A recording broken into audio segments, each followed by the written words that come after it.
So how to install EPIK AI Photo Editor app? So just tap to download and you will be able to install it.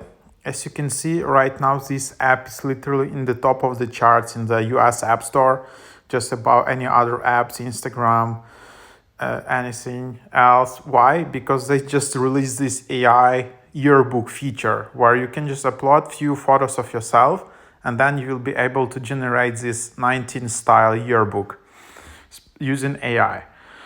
So this feature went viral on TikTok everywhere, and now everyone just tries this app, and then you can allow notifications, and then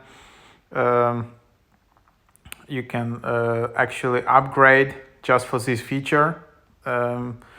Special up to 50% off for Pro AI Yearbook, and then you can just try AI Yearbook, and then this app will generate kind of this feature.